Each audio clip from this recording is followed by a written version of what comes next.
यहाँ पे हम देखेंगे कि एप्लीकेशन ऑफ एलसीएम का अनुप्रयोग क्या है, उन्हें देखेंगे।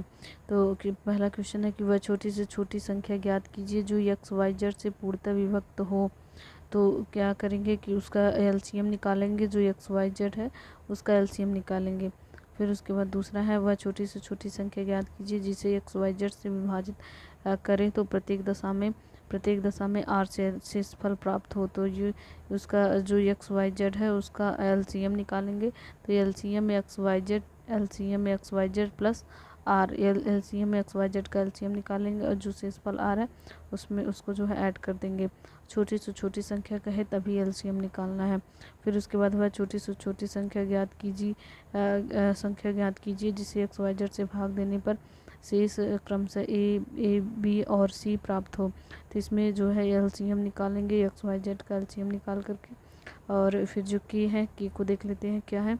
तो के है जो एक्स में से ए को घटाएंगे, फिर वाई में से बी को घटाएंगे, जेड में से सी को घटाएंगे तो सबका मान एक ही निकलेगा। तो एक्स में से एक घटाने वही वो बराबर होगा किसके, वाई माइनस बी के, जेड माइनस सी के। तो वो एक ही सब बराबर होंगे। तो वो जो आए एक्स माइनस ए घटाने पर जो मान लीजिए पी निकलता है, पी प्राप्त हो, एक्स माइनस ए घटाने मान लीजिए 2 निकलता है, वाई माइनस बी से घटाने मान लीजिए इसमें भी 2 ही निकलेगा, इसमें भी 2 ही निकलेगा। तो ये जो यहाँ से सेम डिफरेंसेज आएंगी। तो जो सेम डिफरेंसेज है इसको के बोलते हैं। इसी के को जो एलसीएम निकालेंगे एक्स वाई जेड का उसी में से इसको माइनस कर देंगे। तो ये हो गया। फिर उसके बाद वह छोटी से छोटी संख्या ज्ञात कीजिए जो 110, 91 और 130 से पूर्णतः विभक्त हो। तो इसको देख लेते हैं।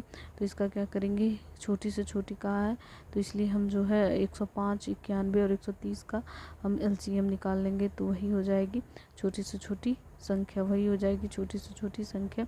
फिर उसके बाद अगर नेक्स्ट क्वेश्चन देख लेते हैं। और छोटी से छोटी संख्या कह रहा है तो वो क्या करेंगे, इसका लेस निकाल लेंगे। और फिर उसके बाद जो है हो गया ये आंसर। फिर उसके बाद नेक्स्ट क्वेश्चन देख लेते हैं। इसमें है मान लीजिए एक सबसे छोटी संख्या जिसे 5, 6, 7, 8 से विभाजित करने पर प्रत्येक दशा में 3 शेष बचता है, लेकिन 9 से विभाजित करने पर 0 शेष बचता है। तो एक्स के अंकों का योग है। तो इसमें जो है एलसीएम निकालेंगे 5, 6, 7, 8 का जो एलसीएम निकालेंगे तो 840 हो जाएगा। और इसका आर कितना है, आर 3 है। तो जो है नंबर क्या होगा, 840 के प्लस 3 हो जाएगा। और फिर नंबर डिवाइडेड बाय 9, और जो ये नंबर है डिवाइडेड बाय 9 इफ़ आर बराबर 0